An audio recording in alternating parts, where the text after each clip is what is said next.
Hey guys!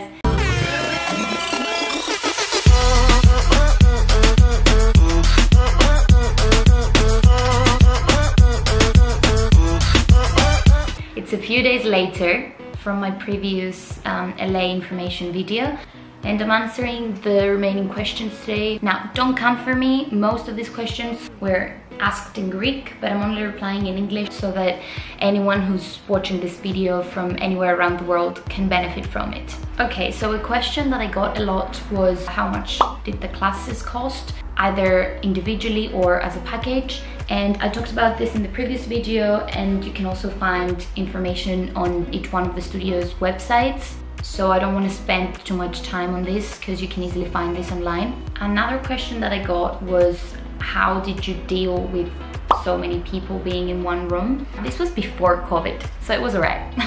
Now, if you mean how could I see myself in the mirror or like see the choreographer and stuff, this is a real struggle. There are too many people in a room and you need to, you know, go up front and take your spot in order to be able to see very well. But there were so many classes that I was at the back and I couldn't not only not see myself, but I couldn't see the choreographer. And I was like, but it's something that you just need to deal with and maybe go earlier to get your spot at the front. If you mean how did I deal with dancing next to all these amazing dancers and stuff, you need to understand that being in LA, you're gonna meet some of the best dancers in the whole world. So in class, you can learn a lot from watching them, not even like the famous ones. You can watch anybody that you find inspiring or that you see something that they do very well. You can learn a lot from them, from any class you're in, not just in LA. That's a general tip. But also sometimes you just need to focus on yourself in the mirror and not get distracted by anything else. So try a combination of both. The next question was, wasn't it stressful dancing next to all these amazing dancers? Yes, and it can be very overwhelming at the beginning. But as I said, you can benefit from these people, you can watch them, you can learn. But also every dancer has their own journey, so trust yours. Don't worry if you mess up. It happens to everyone, trust me. And use that to make you work harder and not mess up next time. Which was your favorite class? This has to be all of Jojo Gomez's classes. And if I had to choose one, or no, two, I can't choose one. It will be the very first one that I took. The song was Throw a Fit by Tinashe. And it was my first class with Jojo. I was so excited, and at the end she asked who was taking her class for the first time, and a lot of us raised our hands. And so she picked 5 of us to film. And I was so stressed, I messed up so bad. But at the end of it, I was very happy, and then I got to meet her and talk with her. And she's actually half Greek, which I didn't know. And the other one has to be a 3-hour workshop that Jojo did.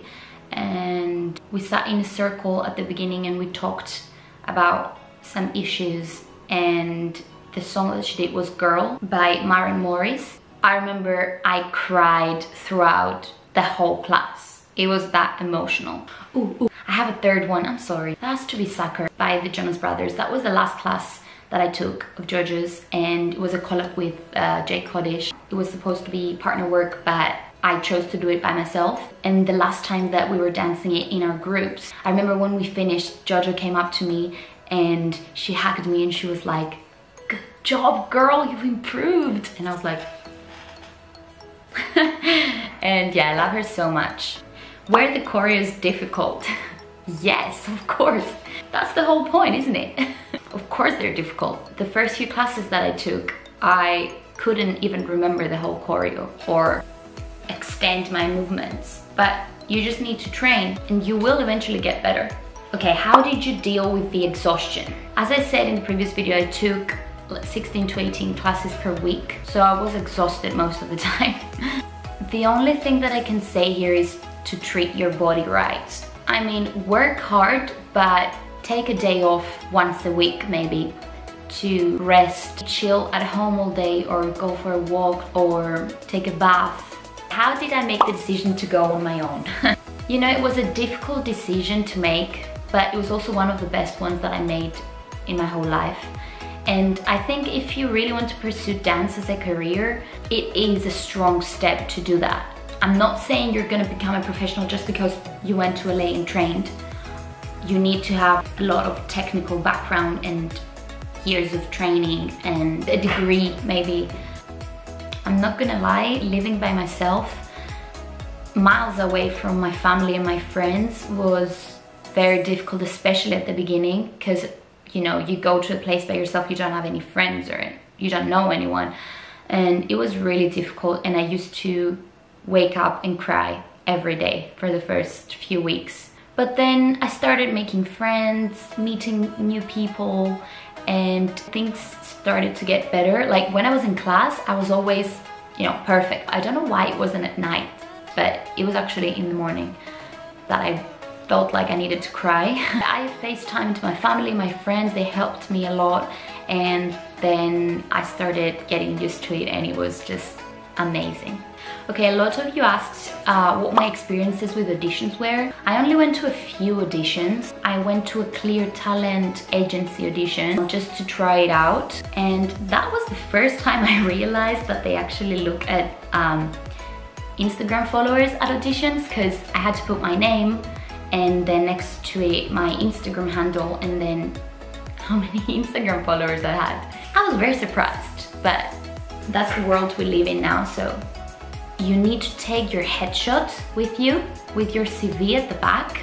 Always take your heels with you, because you don't know what they're gonna ask from you. So always take your heels. I also did another audition for a team and I got in, so I trained with them and performed with them for my last 2 months that I was there. I also went to an audition for a music video that Dana Alexa was choreographing for, and I didn't get chosen for the main part, but I was in the video for, like, you know, the people who were partying. It wasn't anything big, but I just went for the experience. That's what I'm trying to say.